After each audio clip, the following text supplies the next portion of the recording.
Imam Ahmad membuat bid'ah hasanah yang tidak pernah dilakukan oleh Rasulullah SAW.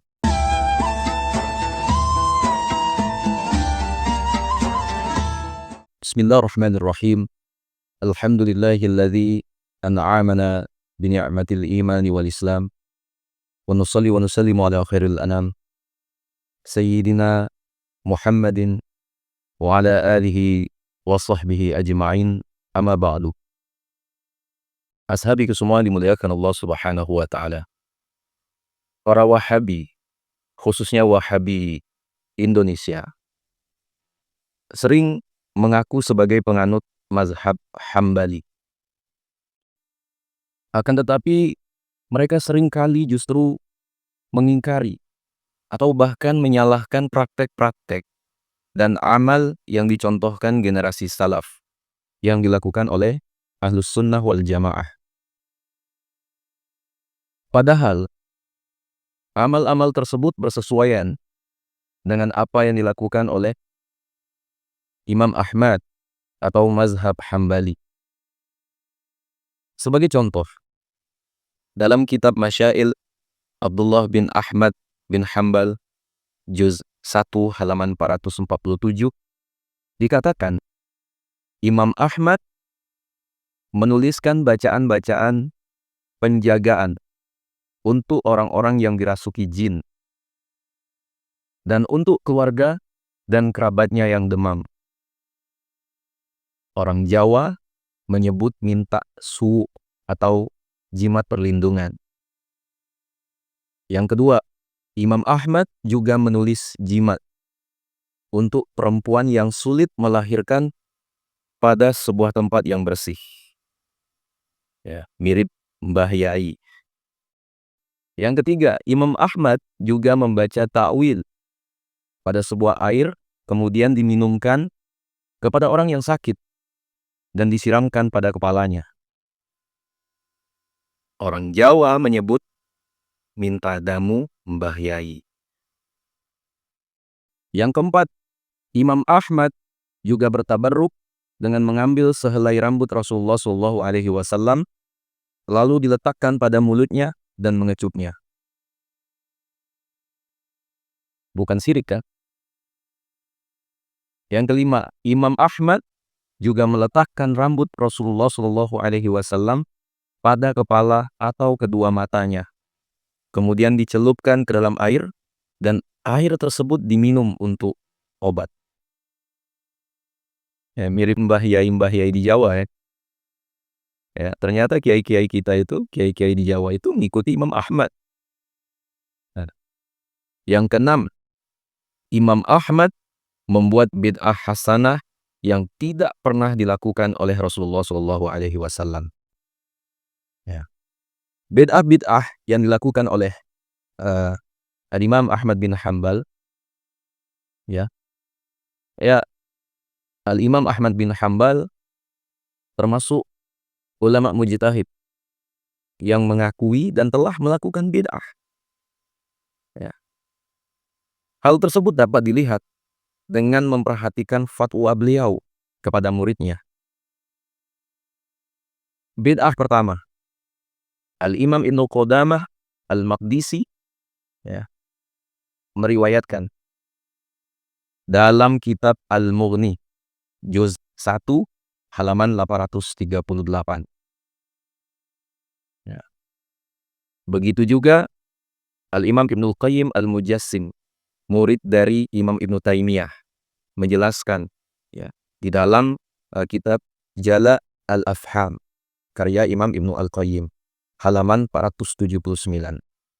Qala Al-Fadl bin Ziyad, sa'altu Aba Abdillahi faqultu ukhtimul Qur'an, ya, akhtimul Qur'an aj'aluhu fil witri aw fit tarawih. Qala aj'alhu fit tarawih hatta yakuna lana du'a'un baina itsnaini. Qultu kaifa asna'u? Qala idza faragta min akhiril Qur'an farfa' yadayka qabla an tarka'a wad'u bina wa nahnu fis shalah wa atil qiyamah. Qultu bima ad'u. Qala bima syi'ta. Qala fafa'altu bima amarani. Wa huwa khalfi yad'u qa'iman wa yarfa'u yadayhi. Qala Hambalun sami'tu Ahmada yaqulu fi khatmil Qur'an. Idza faragta min qira'atik qul a'udzu birabbin nas farfa' yadayka fid du'a'i qabla ar-ruku'. Qultu ila ayyi syai'in tazhabu fi hadha? Qala ra'aitu ahla Makkah yaf'alunahu wa kana Sufyan bin Uyainah yaf'aluhu ma'ahum bi Makkah. Al-Fadl bin Ziyad berkata, aku bertanya kepada Abu Abdullah Ahmad bin Hanbal, aku akan menghatamkan Al-Quran. Aku baca dalam salat witir atau tarawih. Imam Ahmad menjawab, baca dalam tarawih, sehingga kita dapat berdoa antara 2 rakaat. Aku bertanya, bagaimana caranya?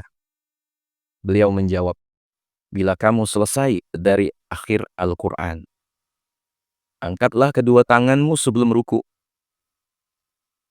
Berdoalah bersama kami dalam salat dan perpanjang berdirinya. Aku bertanya, doa apa yang akan aku baca? Imam Ahmad menjawab, semaumu.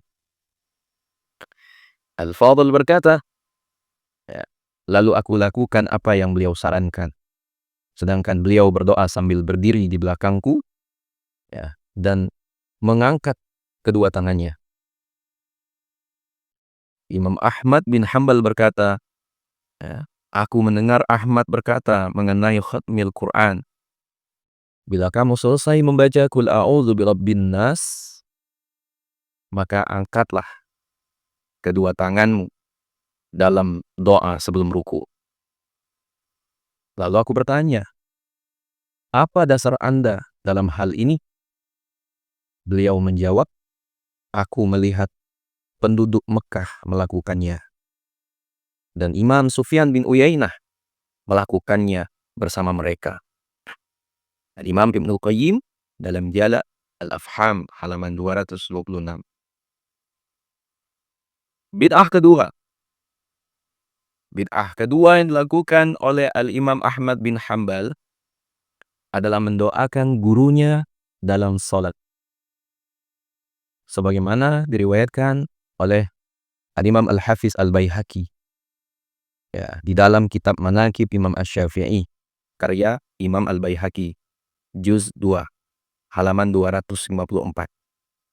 Qala al-Imam Ahmad bin Hanbal inni li'ada Allah al-Syafi'i fi salati mundu 40 sanah. Aqulu Allahumma ghfirli wali walidayya wali Muhammad ibn Idris Asy-Syafi'i. Al-Imam Ahmad bin Hanbal berkata, saya mendoakan Al-Imam Asy-Syafi'i dalam salat saya selama 40 tahun. Saya berdoa, ya Allah, ampunilah aku, kedua orang tuaku, dan Muhammad bin Idris Asy-Syafi'i. Al-Imam Al-Hafiz Al-Baihaqi dalam Manaqib Al-Imam Asy-Syafi'i. Hazabi semua yang rahmati Allah Subhanahu wa ta'ala. Dalam riwayat tersebut, bisa kita lihat bahwa Imam Ahmad bin Hanbal, dasar dari pembacaan doa khatmil Quran, bukan anjuran Al-Quran, bukan hadis, dan bukan amaliyah para sahabat. Dasarnya apa? Justru dasarnya penduduk Mekah yang melakukan demikian.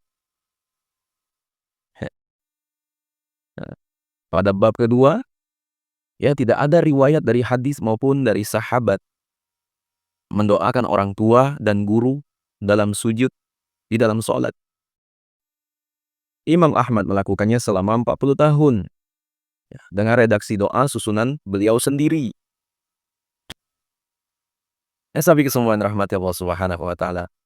Jika hal tersebut adalah bid'ah atau tidak ada yang namanya bid'ah hasanah, mungkinkah Imam Ahmad melakukan perbuatan bid'ah yang sesat? Hmm?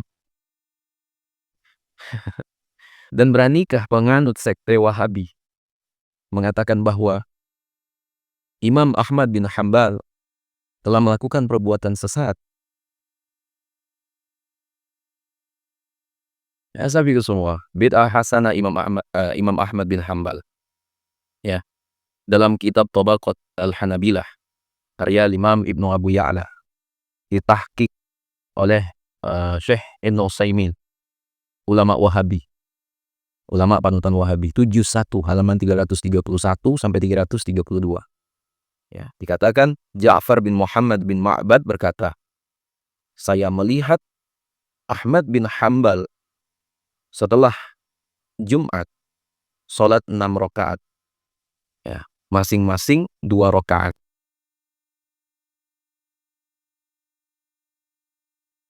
Ya, sahabatku semua, Rasulullah SAW dan para sahabat tidak pernah melakukan atau mencontohkan apa yang dilakukan oleh Imam Ahmad bin Hambal.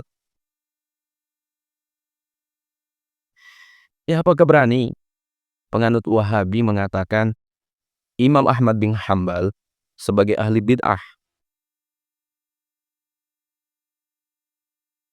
Ya, sahabatku semua, masalah tawasul, tabarruk, ziarah kubur, ya, para nabi dan wali, ya, menurut mazhab Ahmad bin Hambal, ya, dikatakan dalam kitabnya Al-Manhaj Al-Ahmad, itu dikatakan ulama Hambali tidak melarang tabarruk, ya, mendatangi tempat-tempat bersejarah orang soleh, ya, ziarah mendatangi kuburan para nabi, termasuk kubur Rasulullah SAW, ya, yang merupakan termasuk agung-agungnya kurbah kepada Allah dan tidak mengingkari tawassul dengan mereka kepada Allah. Ya, barang siapa yang menisbatkan pengingkaran itu semua, ya, kepada mazhab Ahmad, maka ia telah membuat dusta besar. Ya, asabi ke semua, bahkan terdapat riwayat, ya, dari Imam Ahmad bin Hambal, ya, tentang tawassul dengan nama orang soleh, yaitu pernah suatu ketika disebutkan nama salah satu orang soleh, ya, di hadapan beliau. Kemudian beliau berkata, ya, menurut Imam Ahmad, menyebut nama orang soleh sudah bisa menjadi penyebab turunnya hujan. Ya, kalau saya nggak salah itu tertera dalam kitab Tahzibul Kamal karya Al-Imam Al-Hafiz Al-Mizzi, ya, bi wasitati Mustafa Hamdu Ilyan Al-Hambali. Nah, sabi ke semua, kritikan ulama Hambali kepada Wahabi, ya, itu Syekh Mustafa Hamdu Ilyan Al-Hambali dalam kitabnya Sadah Al-Hanabilah halaman 353 itu menulis, yang pertama, Wahabi menyelisihi kaedah Imam Ahli Sunnah Ahmad bin Hambal dan mayoritas ulama Hambali dalam penerimaan hadis do'if dalam fadilah hamal dan menolak dalam akidah. Yang kedua, Wahabi Salafi atau Salafi Wahabi kerap berhujjah dengan hadis do'if dalam akidah yang padahal itu menyelisihi ijma'. Ya. Yang ketiga, Salafi mayoritas menolak hadis do'if secara mutlak, termasuk dalam bab fadilah, tetapi menerimanya dalam bab akidah. Ya, sahabat semua dimuliakan Allah. Kritikan masalah seperti ini ya juga datang tuh dari Imam Syekh Hamad Sinan dan Syekh Fauzi Anjari, ya, dalam kitabnya, ya, Ahlus Sunnah Al-Asy'ariyah Syahadatu Ulama Ummah wa Adillatuhum. Itu yang diberi kata pengantar oleh Syekh Wahbah Az-Zuhaili, kemudian Syekh Ramadan Al-Buti, kemudian Syekh Ali Jum'ah. Syekh Hasan Hito, Al-Habib Ali Al-Jufri, dan lain-lain. Ya. Mungkin termasuk salah satu pembuktiannya adalah dalam kitab At-Tajisim fil Fikri Al-Islami. Ya, itu. Ya, tapi semua dirahmati Allah Subhanahu wa taala, ya aneh sekali ya. Mengaku sebagai pengikut mazhab Hambali. Ya, tetapi ya, mereka seringkali mengingkari apa yang dilakukan oleh Imam Ahmad. Ya, di mana Imam Ahmad adalah seorang imam mujtahid juga, ya, dan murid dari Imam Asy-Syafi'i. Imam Asy-Syafi'i murid dari Imam Malik. Beliau-beliau ini adalah ulama-ulama mujtahid, ya, yang dimana kapasitas keilmuannya udah luar biasa. Ya. Kalau kita saja yang mengaku mazhab Hambali tapi mengingkari mazhabnya sendiri, itu aneh. Dan berani berfatwa dengan ijtihad sendiri. Siapa antum? Siapa kalian?